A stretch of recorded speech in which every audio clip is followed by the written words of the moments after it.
Hello everyone, welcome to maths note channel. ఈ వీడియోలో AP TET SGT December 13, 2025 shift 2లో అడిగిన మ్యాథ్స్ క్వశ్చన్స్ని ఈ వీడియోలో ఎక్స్ప్లెయిన్ చేసుకుందాం. Let's start our video now. క్రింది వాటిలో ద్విముఖ సంఖ్య మరియు ప్రధాన సంఖ్య అయినది ఏది అని అడిగాడు. ఇక్కడ ద్విముఖ సంఖ్య అంటే ఇటు నుంచి చదివినా ఒకేలాగా ఉండాలి. రాసినా కానీ చదివినా కానీ ఒకేలాగా ఉండేది ద్విముఖ సంఖ్య అంటారు. ఫస్ట్ ఈ ఆప్షన్స్లలో ద్విముఖ సంఖ్యలు ఏవో చూద్దాం. ఇది ద్విముఖ సంఖ్యనే, ఇది కూడా ద్విముఖ సంఖ్యనే, ఈ 4 కూడా ద్విముఖ సంఖ్యలే అవుతాయి. ఎందుకంటే ఇటు నుండి చదివినా 121, ఇటు నుండి చదివినా కూడా 121, ఇటు నుండి చదివినా 131, ఇటు నుంచి చూసినా కూడా 131, 141, ఇలా చూసినా కూడా 141. ఇవన్నీ ద్విముఖ సంఖ్యలు అవుతాయి. అలాగే ద్విముఖ సంఖ్య మరియు ప్రధాన సంఖ్య అని అడిగారు. ఇప్పుడు ఈ 4లలో ప్రధాన సంఖ్య ఏదో చూద్దాం. మనము ప్రధాన సంఖ్యలను తెలుసుకోవాలంటే ఇప్పుడు ఒక నెంబర్ ఉంది, ఈ నెంబర్ ఉంది, ఇది ప్రధాన సంఖ్య అవునో కాదో తెలుసుకోవాలంటే దీనికి ముందున్న దీని వర్గానికి ముందున్న ప్రధాన సంఖ్యలు ఏవో చూడాలి. 2, 3, 5, 7, 11, 11 స్క్వేర్ 11 స్క్వేర్ చేసి 121 వస్తుంది కదా. దీని ముందున్న ప్రధాన సంఖ్యలు ఇవన్నట్టు. ఈ ప్రధాన సంఖ్యలతో దీని వర్గానికి ముందున్న ప్రధాన సంఖ్యలతో ఇది భాగించబడితే అది ప్రధాన సంఖ్య కాదు, భాగించబడకపోతే అది ప్రధాన సంఖ్య అవుతుంది. అయితే ఇప్పుడు 121లో 11 స్క్వేర్ కాబట్టి ఇది ప్రధాన సంఖ్య కాదు. ఇంకా 111 అనేది దీనికి ముందున్న ప్రధాన సంఖ్యలు 2, 3, 5, 7 కదా. ఇందులో దేనితో భాగించబడతో చూద్దాం. ఇది 2తో అయితే భాగించబడదు. ఎందుకంటే 2తో భాగించబడాలంటే 1వ స్థానంలో సరి సంఖ్య ఉండాలి. నెక్స్ట్ 3తో భాగించబడతా చూద్దాం. 3తో భాగించబడాలంటే ఈ 3తో ప్లస్ చేస్తే 3 కావాలి కాబట్టి 3తో భాగించబడుతుంది. చూద్దాం. 3 1 జా, 3 3 జా 9, నెక్స్ట్ 3 7 జా. కాబట్టి ఇది ప్రధాన సంఖ్య కాదు, ఇది కూడా ప్రధాన సంఖ్య కాదు. నెక్స్ట్ ఇది ప్రధాన సంఖ్య అవునో కాదో చూద్దాం. దీని స్క్వేర్కి ఇది 11 స్క్వేర్కి దగ్గరగా ఉంది కదా, 12 స్క్వేర్కి. దానికంటే ముందున్న ప్రధాన సంఖ్యలు 2, 3, 5, 7, 11. కాబట్టి వీటితో ఎందులో భాగించబడతలేదో చూద్దాం. ఫస్ట్ 2 తోటి ఇది భాగించబడదు, నెక్స్ట్ 3 తోటి భాగించబడదు, నెక్స్ట్ 5 తోటి కూడా భాగించబడదు. నెక్స్ట్ 7తో చూసుకుంటే 7 1 జా 7, 6 మిగులుతుంది. 7తో కూడా భాగించబడదు. నెక్స్ట్ 11తో భాగించబడతాడు, 11తో కూడా భాగించబడతలేదు. 5 2 3 5 7 11 దేంతో కూడా భాగించబడతలేదు కాబట్టి ఇది ప్రధాన సంఖ్య అవుతుంది. 15,387కు దగ్గరగా క్రింది వాటిలో ఏ సంఖ్య కలదు? వీటికి దగ్గరగా ఉన్న నెంబర్ ఏదో చూద్దాం. ఫస్ట్ ఆప్షన్స్లలో చూసుకుంటే ఇవి రెండిట్లలో ఇది లాంగ్ ఉంటుంది, ఇది దగ్గరగా ఉంటుంది. నెక్స్ట్ ఇవి రెండిట్లలో ఇది లాంగ్గా ఉంటుంది, ఇది దగ్గరగా ఉంటుంది. అంటే ఇప్పుడు మనకు 2 ఆప్షన్స్ ఉన్నాయి. ఈ రెండిట్లలో చూద్దాం. 387కి 5 తీసేద్దాము ఎందుకంటే సేమ్ ఉన్నాయి కాబట్టి. 387కి 83కి మధ్య డిఫరెన్స్ ఎంత ఉంటుంది మనకు చూసాను అర్థమైపోతుంది. 304 డిఫరెన్స్ ఉంటుంది. నెక్స్ట్ ఈ రెంట్ల మధ్య డిఫరెన్స్ ఏదో చూద్దాం. 387కి 632కి డిఫరెన్స్ 387 మళ్ళీ 92 అంటే 305 ఉంటుంది. ఇవి రెంట్ల మధ్య డిఫరెన్స్ 304, ఇవి రెంట్ల మధ్య డిఫరెన్స్ 305 ఉంది. కాబట్టి ఇది దేనికి దగ్గరగా ఉంటుందంటే 15,083కి దగ్గరగా ఉంటుంది. 153 సంఖ్యను ఖచ్చితంగా విభజించే సంఖ్య ఇయ్యబడిన వాటిలో వేటి మధ్య ఉండును? 157 దేంతో భావించబడుతుందో చూద్దాం. ఇంకా 15కి 20కి మధ్య 16, 17, 18, 19 ఉంటాయి కదా. ఇందులో 16 తోటి భావించబడదు ఎందుకంటే ఇక్కడ బేస్ సంఖ్య ఉంది. నెక్స్ట్ 17 తోటి 17 9 జా 153 కాబట్టి వీటి మధ్య ఉంటుంది. 15కి 20కి మధ్య ఉంటుంది. పరిపూర్ణ వర్గం అవ్వడానికి 6,412కి కలపవలసిన కనిష్ట సంఖ్య అని అడిగారు. ఇక్కడ 6,412 అనేది 80 స్క్వేర్కి దగ్గరగా ఉన్నది. 80 స్క్వేర్ అంటే 6400 కదా, దీనికి దగ్గరగా ఉంది కదా, అంటే నెక్స్ట్ స్క్వేర్కి దగ్గర ఉంటుంది. నెక్స్ట్ స్క్వేర్ కావాలంటే ఇంకెంత కలపాలా? 81 స్క్వేర్. 81 స్క్వేర్ అంటే 81 ఇంటూ 81 చేద్దాం. 8 81 జా 8, 88 జా 64, 16 క్యారీ 1 అంటే 6561కి ఈ వర్గం దగ్గరగా ఉంది. అయితే ఈ పర్ఫెక్ట్ వర్గం కావాలంటే ఎంత కలపాలని అడిగింది కాబట్టి దీంట్లోకి నుంచి తీసేద్దాం. 6412 తీసేస్తే ఎంత కలపాలో తెలుస్తుంది. ఇక్కడ తీసివేస్తే 9410 149 కలిపితే ఇది పరిపూర్ణ వర్గం అవుతుంది. ఇక్కడ ఆప్షన్స్లలో ఆప్షన్ ఏ అనేది కరెక్ట్ ఆన్సర్ అవుతుంది.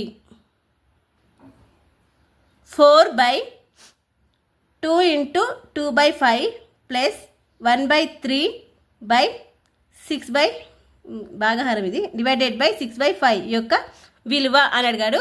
ఇక్కడ భిన్నాల భాగహారాన్ని ఇచ్చారు. ఫస్ట్ మనం వీటిని మిశ్రమ భిన్నాన్ని అపక్రమ భిన్నంలోకి మార్చుకుందాం. 5 2 జా 10, 10 + 2 12/5. నెక్స్ట్ ప్లస్ ఇది సేమ్ ఉన్నాయి 1/3. ఇక మనం దీన్ని భాగహారం చేయాలంటే ఇంటూ వేయాలి. ఇంటూ అంటే ఇవి రివర్స్ అవుతాయి అన్నట్టు. 5/6 దీన్ని కూడా వేసేద్దాం. ఇక్కడ 4 ఇంటూ రివర్స్ అంటే 5/12. ఇక 4 1 జా 4 3 జా ఇది ప్లస్ అంటే ఇది 5/3 వచ్చింది.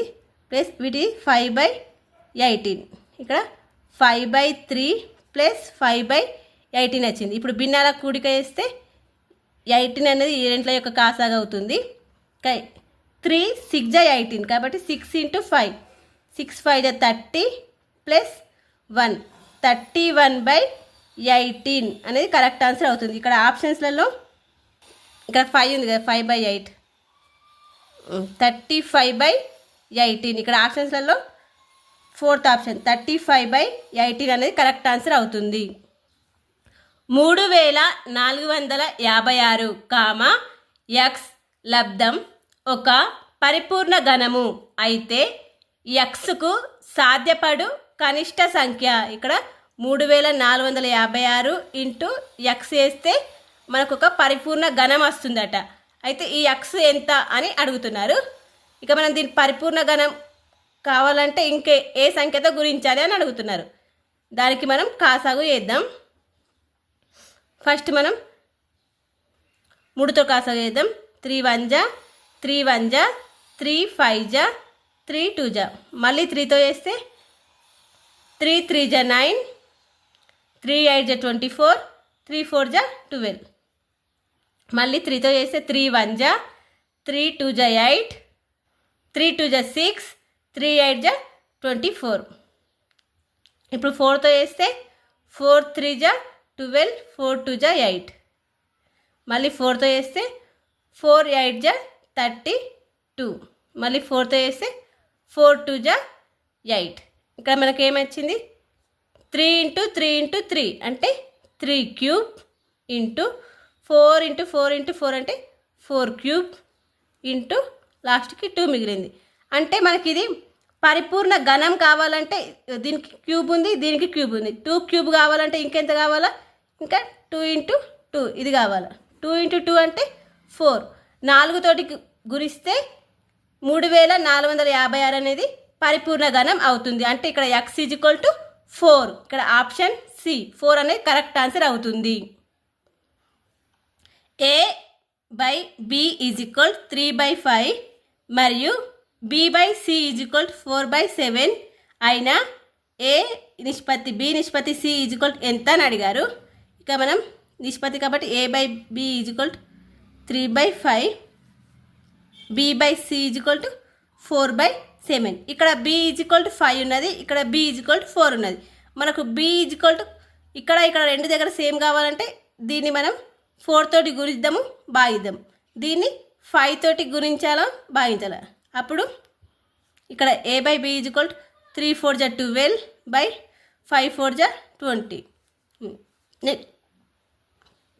4 5 జా 20, 7 5 జా 35. ఇప్పుడు ఇక్కడ B is equal to 20, B is equal 20 వచ్చింది. అంటే ఇవి రెండు సమానంగా ఉన్నాయి కాబట్టి ఇప్పుడు A is equal to 12, next B is equal to 20, next C is equal to 35.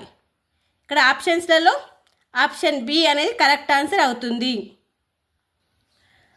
10 మంది మనుషులు ఒక పనిని 15 రోజులలో పూర్తి చేయగలరు. అయితే అదే పనిని 10 రోజులలో పూర్తి చేయడానికి ఇంకను ఎంతమంది మనుషులు అవసరం? 10 మంది ఒక పనిని చేయడానికి 15 రోజులు పడుతుందట. అయితే 10 రోజులలో కంప్లీట్ చేయాలంటే ఇంకా ఎంతమంది కావాలి, అంటే 10 మందితో పాటు ఇంకెంతమంది కావాలని అడుగుతున్నారు.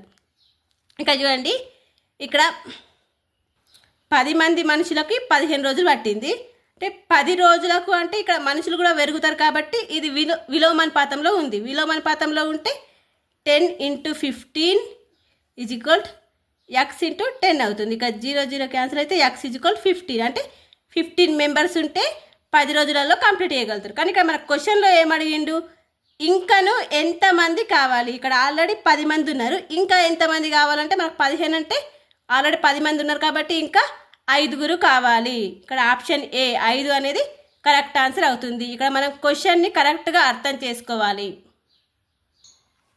ఒక రైతు తన ఇంటిని స్థలమును రెండింటిని ఒకే ధరకు అమ్మెను. ఇంటిపై 20% లాభము మరియు స్థలముపై 20% నష్టము కలిగెను. అయినా మొత్తం మీద అతను పొందినది లాభమా నష్టమా ఎంత శాతం అని అడుగుతున్నారు.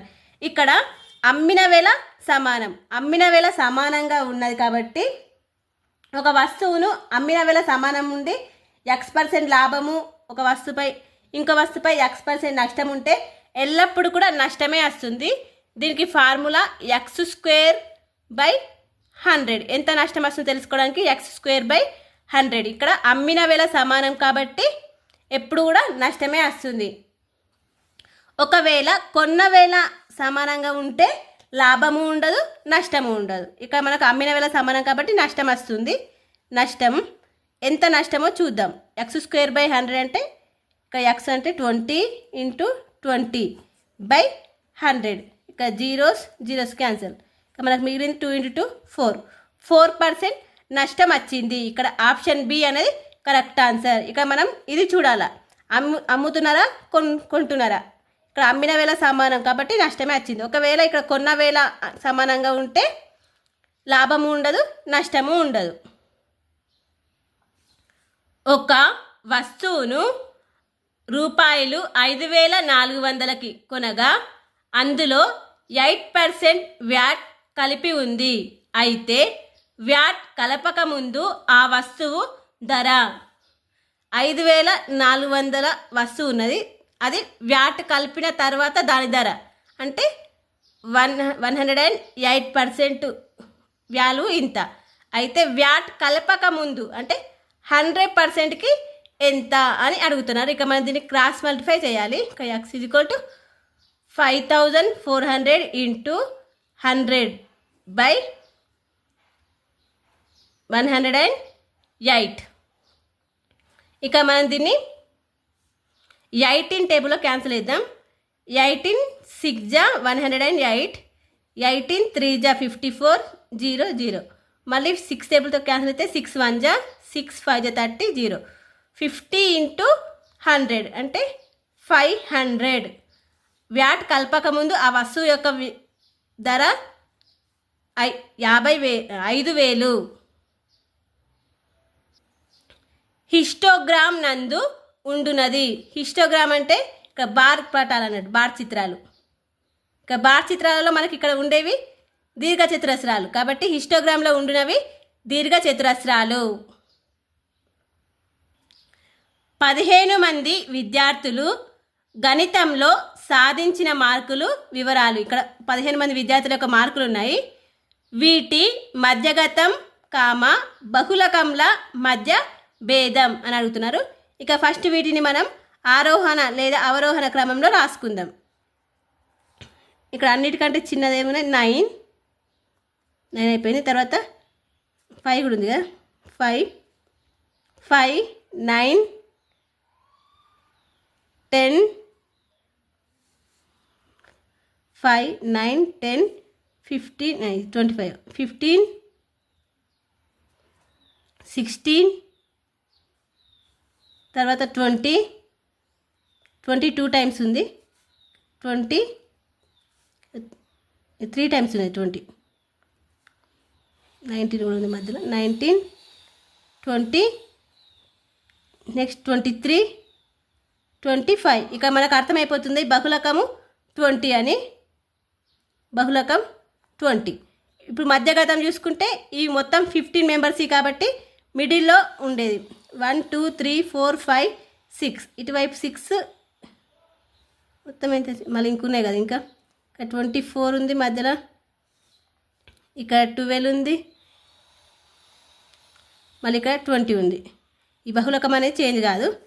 ఇప్పుడు 15 అంటే ఇటు 7 పోగా మిడిల్లో ఉన్నాయి 8 8వ స్థానంలో ఉన్న నెంబర్ మధ్యగతం అవుతుంది 1 2 3 4 5 6 7 ఇటు 1 2 3 4 5 6 1 2 3 4 5 6 7 ఇక్కడ 25 2 టైమ్స్ ఉంది 1 2 3 4 5 6 7 తీసేస్తే మధ్యలో ఉన్నది 20 ఇటు కూడా 7 ఉన్నాయి బహుళకం 20 అలాగే మధ్యగతం కూడా 20నే వీటి మధ్య భేదం అని అడిగారు 20 - 20 0 అవుతుంది. ఇక్కడ ఆన్సర్ సి 0 అనేది కరెక్ట్ ఆన్సర్ అవుతుంది.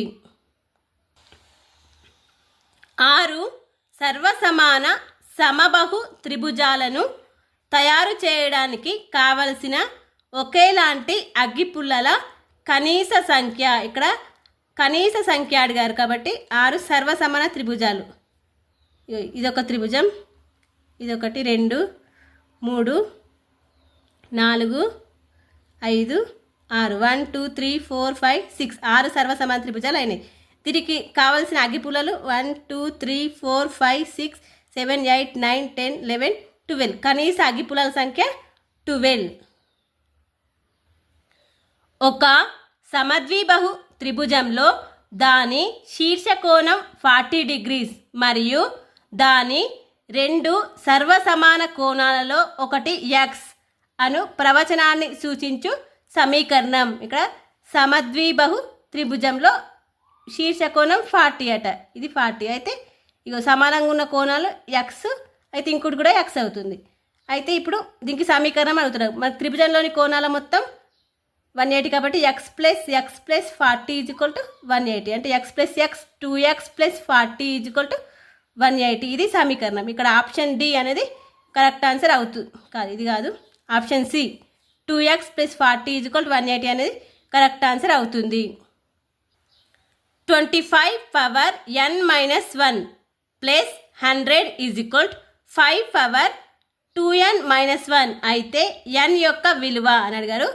ఇక్కడ 25ని మనం 5² రాసుకోవచ్చు 5 పవర్ 2 × n - 1 దీన్ని ఇటువైపు తీసుకొద్దాం మైనస్ కాదు ఇది ఇంత ఉందాం 100 + 5 పవర్ 2n - 1 ఈ 100 ఇలాగే ఉంచి ఇది తీసుకెళ్దాం 100 = 5 పవర్ 2n బై -1 ఉంది కాబట్టి /5 మైనస్ దీని వైపు తీసుకెళ్దాం 5 పవర్ 2n బై ఇక్కడ 2 × -1 అంటే -2 వస్తుంది. ఇక్కడ 5 పవర్ 2 ఇక్కడ మైనస్ ఉంది కాబట్టి కిందికి వచ్చింది. ఇప్పుడు మనం 100 దీన్ని చేసుకుంటే ఇక్కడ మనం 100 ఇక 5 పవర్ 2n బై 5ని కామన్ తీద్దాం తీస్తే 1 - 1/5 వస్తుంది. ఇప్పుడు 100 5 పవర్ 2n బై 5 ఇక్కడ 5 × 1 = 5 -1 అంటే 4/5 ఇక మనం క్యాన్సిల్ చేద్దాం 4 × 1 = 4 25 ఇక్కడ 5 పవర్ 2n = 25 ఇంటూ ఈ 2 5 ఇటు వెళ్తే 5 × 5 = 25 ఇక 5 పవర్ 2n = దీన్ని ఎలా రాసుకోవచ్చు 5² × 5² అంటే 5⁴ 2n = 4 అవుతుంది. ఎందుకంటే భూములు సమానం కాబట్టి ఘాతాంకాలు సమానం. n = 2 అవుతుంది. n = 2. ఇక్కడ ఆప్షన్స్లలో ఆప్షన్ డి అనేది కరెక్ట్ ఆన్సర్ అవుతుంది.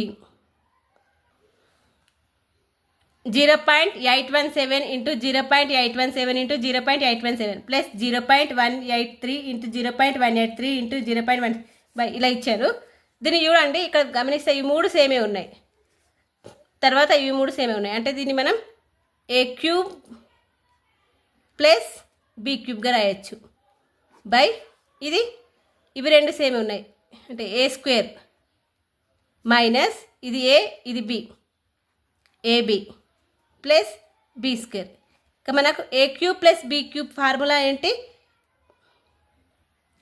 a plus b into a² minus ab plus b² by ఇక్కడ మనకి ఇది ఉంది a² minus ab plus b² అంటే ఇవి 2 క్యాన్సిల్ అవుతాయి. అంటే లాస్ట్ మిగిలింది a ప్లస్ b. ఇక్కడ మనకి ఇక్కడ ఉన్న దాని ప్రకారం a అంటే 0.817 ప్లస్ b అంటే 0.183. ఇప్పుడు ఇవి 2 ప్లస్ చేస్తే 7 + 3 0 1 క్యారీ 1 + 8 9 ఇవన్నీ కలిపితే 10 0 క్యారీ 1 8 + 1 9 ఇవన్నీ కలిపితే 10 0 1. ఇక్కడ మనకు ఆన్సర్ ఏమొచ్చింది 1. ఇక్కడ ఆప్షన్ బి అనేది కరెక్ట్ ఆన్సర్ అవుతుంది. ఒక బాలిక చేసిన లడ్డు బరువు 30 గ్రాములు అయితే 25 లడ్డుల బరువు ఎంత గ్రాములలో తెలపండి. ఒక లడ్డు 30 గ్రాములు ఉంటే 25 లడ్డులు ఎన్ని గ్రాములు ఉంటాయని అడుగుతున్నారు. ఇక మనం ఇంటూ చేస్తే సరిపోతుంది. 30 × 25 25 3 × 75 0 ఉంది అంటే ఎన్ని గ్రాములు ఉంటాయి? 750 గ్రాములు ఉంటుంది. ఒక తీగ ముక్క పొడవు 30 సెంటీమీటర్లు. ఒకవేళ ఈ తీగను ఒక క్రమషడ్భుజిగా మార్చుటకు ఉపయోగించినట్లయితే ప్రతి భుజం యొక్క పొడవు ఎంత? ఇక క్రమషడ్భుజి అంటే షడ్భుజిలో ఎన్ని భుజాలు ఉంటాయి అంటే 6 ఉంటాయి. క్రమషడ్భుజిగా మలిచిండ్రు. ఈ తీగ యొక్క పొడవు 30 సెంటీమీటర్లు కాబట్టి ఇవి కూడా సమానంగా భుజాలు కూడా సమానంగా ఉంటాయి. భుజాలు సమానం ఈ మొత్తం 30 అయితే మొత్తం 6 భుజాలు ఏర్పడినాయి కాబట్టి ఇది భాగహారం చేస్తే ఒక్కొక్కటి 5 సెంటీమీటర్లు ఉంటుంది. ప్రతి భుజం కూడా 5 సెంటీమీటర్లు ఉంటుంది. ఇది 5 ఇది 5 ఇది 5 ఇది 5 ఇట్లా 6 5 5 5లు ఉంటాయి కాబట్టి ఇది 30 అవుతుంది. ఒక స్తూపాకార పైపు యొక్క వ్యాసార్థం 10 సెంటీమీటర్లు. పైపు చుట్టూ ఒకసారి చుట్టడానికి ఎంత పొడవు టేపు అవసరం? ఇక్కడ స్తూపం ఇచ్చారు, స్తూపాకార ఆకారం ఇచ్చారు, దీని వ్యాసార్థం r = మనకు 10 ఇచ్చారు. అయితే ఈ పైపు చుట్టూ ఒకటేసారి టేపు చుడతారట. పైపు మొత్తం చుడతామని చెప్పలేరు కాబట్టి హైట్ ఇవ్వలేరు. పైపు చుట్టూ చుడతామన్నారు కాబట్టి ఇక్కడ దీని యొక్క పరిధి ఏమైతే 2πr అవుతుంది. 2 × 22/7 ఇంటూ ఇక్కడ r అంటే 10. ఇంకా మనం 22/7ని 3.54 రాసుకుందాం. 2 × 3.14 ఇంటూ 10. ఇక వీటిని ఇంటూ చేస్తే 2 4 = 8 2 1 = 2 2 3 = 6 ఇంటూ 10 అంటే ఇక 10 అంటే ఒక పాయింట్ ఇటు జరుగుతాయి కాబట్టి 62.8 అనేది కరెక్ట్ ఆన్సర్ అవుతుంది. ఇక్కడ ఆప్షన్ బి 62.8 అనేది కరెక్ట్ ఆన్సర్. సమగణం యొక్క ప్రతి అంచు రెట్టింపు చేస్తే దాని ఘనపరిమాణం ఎన్ని రెట్లు అవుతుంది?